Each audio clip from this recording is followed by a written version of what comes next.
หัวอกคนเป็นแม่ถ้ามีลูกที่คิดเป็นเนาะมันก็ภาคภูมิใจนะลูกที่คิดบ่เป็นก็มีแต่งี่เง่าเอาแต่ใจคมแต่หัวพ่อแม่แต่ว่าไปดีกับคนอื่นพ่อแม่ยังเห่ากระทุกใจแหละเป็นคือกันเบิดทุกคนสำหรับคำว่าหัวอกคนเป็นแม่ยังเห่าเนี่ยแต่คำพูดของมุมลูกเนาะอันนี้เปรียบเทียบลูกสาวเลยเด้อนะเขามักว่าแม่จะอะไรนักหนาก็หนูก็แม่คือแม่ของหนูอืมหนูจะพูดอย่างนี้กับคนอื่นได้หรอ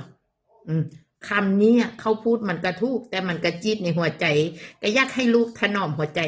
แต่บางเทียมันก็บ่ได้ดังใจเฮาดอกให้ถือซะว่าในเมื่อเราเลี้ยงเขามาตนโตสอนเขาได้ทุกอย่างอยากให้เขาไปในทางดีแต่พอเขาโตมาแล้วมีชีวิตและสังคมเป็นของเขาเขาแยกไปใช้ชีวิตของเขาแล้วยิ่งก้าวไกลชีวิตเขาบ่ได้เลยเด้อปล่อยอย่างเดียวพยายามถอยหลังมารักษากายรักษาใจเจ้าของอย่าไปเจาะจงอยู่คำเว้าของลูกเพราะเฮาสิซ้ำใจหล่อเบิงเนาะชีวิตเขาเจริญรุ่งเรืองไปนะถ้าเขาบ่หวานกลับมา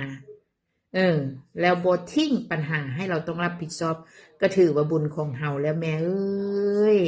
สิหวังให้เขาเว้าดีหัวม่วนนะบ่ขัดใจเลยเนี่ยบ่มีดอกแม่กับลูกนะเพราะหยังรู้บ่เพราะเฮาเนาะเฮาเป็นแม่อันใดผิดตาเฮาก็โอ๊ตสิไปจี้เขาบ่ได้เนาะเตือนเขาบ่ได้แต่คำเตือนของเฮานะมันบ่เป็นจังหวะเวลาที่ลูกต้องการอยากได้แต่คำชมนานๆเจอกันห้ามติห้ามฮีห้ามถึงปัญหาชีวิตเขานะ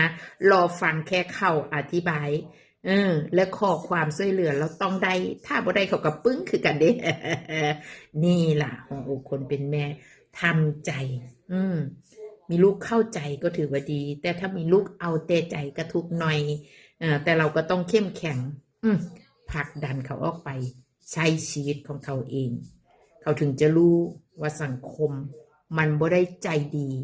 กับเขาเหมือนกับแม่ที่คอยจี้คอยจมคอยว่าเพื่ออยากให้ลูกดีแต่ลูกรำคาญนี่ล่ะเขาสิมารับรู้อีกทีแสดงบทบาทเดียวกันกับเฮาอีกทีก็ตอนเขามีลูกนี่ล่ะยายจ๋าถึงได้ย้อนคำนี้กับลูกสาวว่าเป็นไงแล้วไปดุลูกทำไมแล้วก็มันดื้อมันไม่ฟังเนาะแต่ก่อนยายจ๋าก็บอกเราคิดไงแล้วตอนแม่พูดกับหนู